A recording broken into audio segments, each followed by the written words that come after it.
అని చెప్పి నేను ఆర్టీసీ బస్సుల్లో మహిళలకు ఉచిత ప్రయాణం ఇచ్చిన.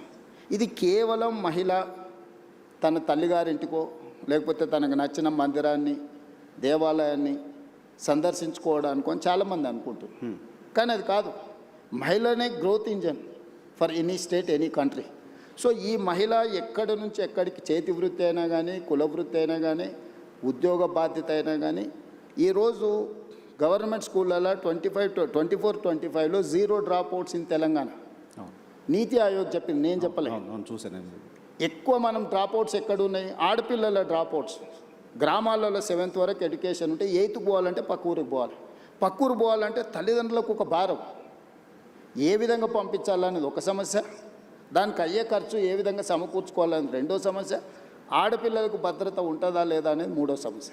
కానీ నేను ఆర్టీసీలో ఉచిత ప్రయాణం ఇవ్వడం వల్ల ఏ విధంగా వెళ్ళాలనే సమస్య, ఆ ఖర్చులకు సంబంధించిన సమస్యను పరిష్కరించగలిగిన, రక్షణకు సంబంధించి తీసుకోవాల్సిన చర్యలు తీసుకున్నాం. సో ఆడపిల్లలు చదువు నుంచి దూరం కాకుండా మనం ఈ ప్రణాళిక వచ్చింది.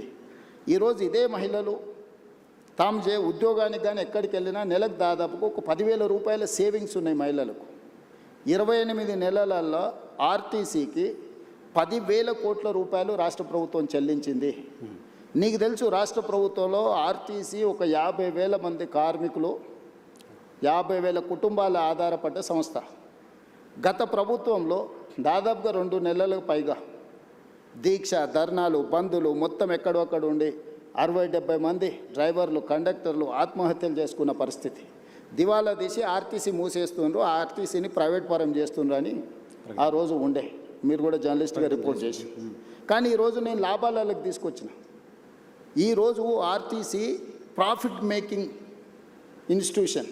మీరు 10,000 కోట్లు చెల్లించి, ఈ 10,000 కోట్లు ఎవ్రీ మంత్ నేను 350 కోట్ల రూపాయలు మహిళలను ఆర్టీసీలో ఉచిత ప్రయాణం ద్వారా రాష్ట్ర ప్రభుత్వం నుంచి ప్రతి నెల ఆర్టీసీకి నేను 350 కోట్ల రూపాయలు చెల్లించడం వల్ల driver same, conductor same, bus same, diesel same, వ్యవస్థ సేఫ్. అంతకుముందు 40% ఉన్న ఆక్యుపెన్సీ ఉన్న ఆర్టీసీ బస్సు ఈరోజు 98%కు తీసుకొచ్చిన నేను. ఏ బస్సు ఖాళీగా పోతలేదు. ఆ ఖాళీగా తిరిగే బస్సులలో మహిళలు ప్రయాణించడం వల్ల ఆర్టీసీకి ఆదాయం రావడమే కాకుండా సంస్థ నిలదొక్కుని ఈరోజు ఆ సంస్థ లాభసాటిగా మారింది.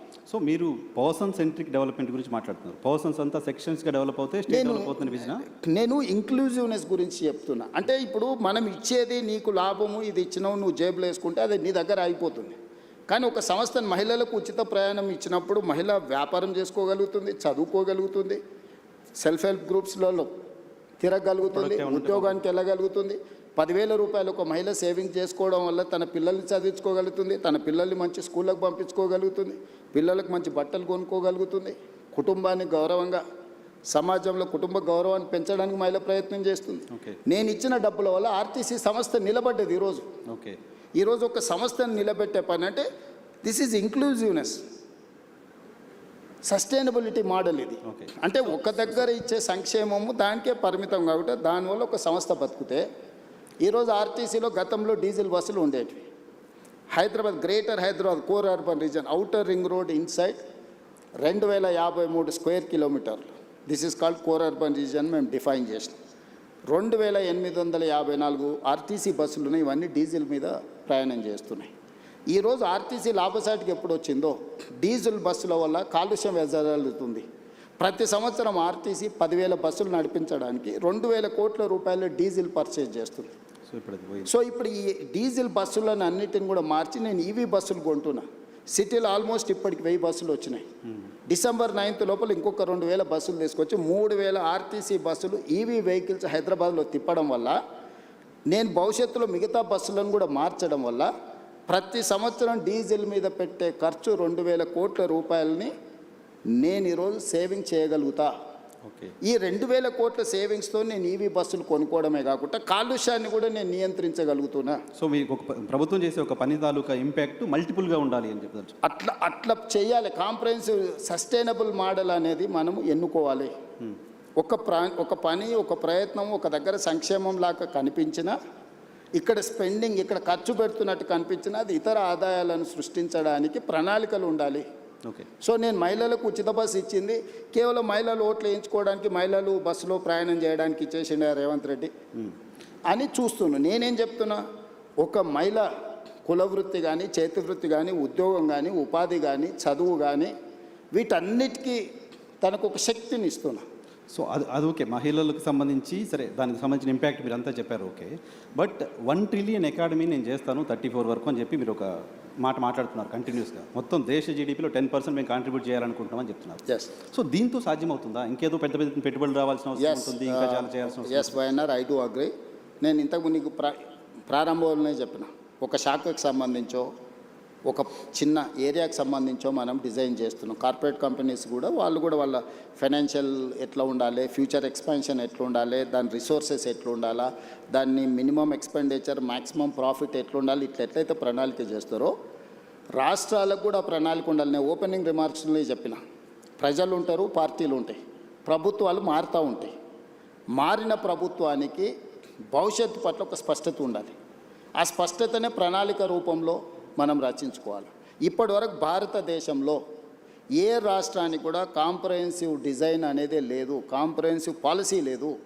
అందుకే నేను తెలంగాణ రాష్ట్ర ముఖ్యమంత్రిగా బాధ్యతలు చేపట్టిన తర్వాత నా 17 years అపోజిషన్ ఎక్స్పీరియన్స్, నేను జడ్పీటీసీ ప్రతిపక్షంలోనే, ఎమ్మెల్సీ ప్రతిపక్షమే, ఎమ్మెల్యే ప్రతిపక్షమే, ఎంపీ ప్రతిపక్షం. ముఖ్యమంత్రి అయ్యే వరకు అంతా ప్రతిపక్షం. 17 yearsలో నేను ముఖ్యమంత్రి అయ్యే వరకు నేను ప్రతిపక్షంలో ఉన్నా. ఏ రోజు కూడా అధికారంలో లేను, అధికార పార్టీలో కూడా లేను.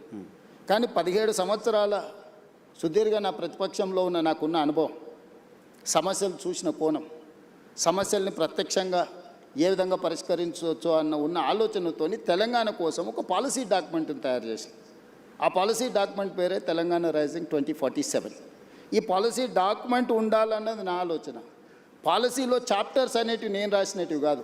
ఓ సత్యనాథేళ్ళ ఇందులో ఉన్నాడు, సంతను నారాయణ ఉన్నాడు, లేకపోతే world bank chairman Ajay Banga ఉన్నాడు, లేకపోతే రఘురామరాజన్ ఎక్స్ ఆర్బీఐ గవర్నర్ ఉన్నాడు, Niti Aayog government of India vice chairman Suman Bery ఉన్నాడు, ఐఎస్బీ ఇన్స్టిట్యూట్ ఇక్కడ ఏదైతే ఉన్నదో one of the best institute in the world, ISB మా policy document partner, NALSAR university మా పాలసీ డాక్యుమెంట్ పార్ట్నర్, ఓకే.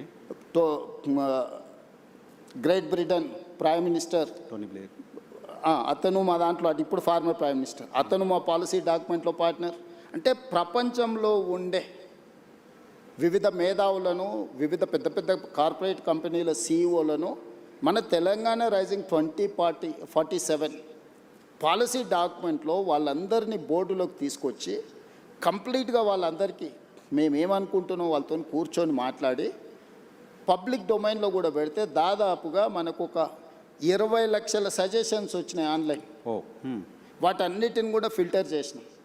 అందులో ఉండే ఎస్సెన్స్ అంతా వాళ్ళు ఇచ్చిన సూచనలు, సలహాలు, అది విద్యార్థులకు కావచ్చు, లేకపోతే నిరుద్యోగుల కోసం కావచ్చు, లేకపోతే ఉమెన్ కోసం కావచ్చు, లేకపోతే ఐటీ పాలసీ కావచ్చు, ఇండస్ట్రియల్ పాలసీ కావచ్చు, లేకపోతే ఏఐ కావచ్చు, ఇట్లా చెప్పుకుంటూ వెళ్తే ప్రతి వర్టికల్ మీద ఆల్మోస్ట్ 8 months కంటిన్యూస్గా చీఫ్ సెక్రటరీ నుంచి ప్రతి ఆఫీసర్ని ఇందులో పెట్టి, ఒక గ్రూప్ ఆఫ్ ఆఫీసర్స్ని పెట్టి, గ్రూప్ ఆఫ్ మినిస్టర్స్ని పెట్టి కన్సెన్సస్ బిల్డ్ చేసి ప్రపంచ దేశంలో ఉన్న ప్రతి ఒక్కరిని మన పాలసీ డాక్యుమెంట్లో ఇంక్లూడ్ చేసి ఇక్కడ ఉన్న నైసర్గిక స్వరూపాన్ని వివరించి, ఇప్పుడు కాశ్మీర్లో ప్లాన్ చేసుకుంటే కాశ్మీర్కు తగ్గట్టు చేసుకోవాలి.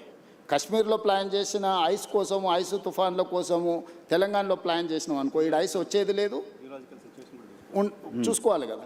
సో తెలంగాణలో ఉండే సహజ ప్రకృతి వనరులు ఏమున్నాయి, ఇక్కడ టాలెంట్ ఏముంది, ఇక్కడ ప్రజలు ఏం కోరుకుంటుంది, ఏ ప్రజల్ని ఇందులో భాగస్వాములు చేస్తే ప్రయోజనం ఉంటుందో అట్లా తయారు చేసి ఒక గ్లోబల్ సమ్మిట్ December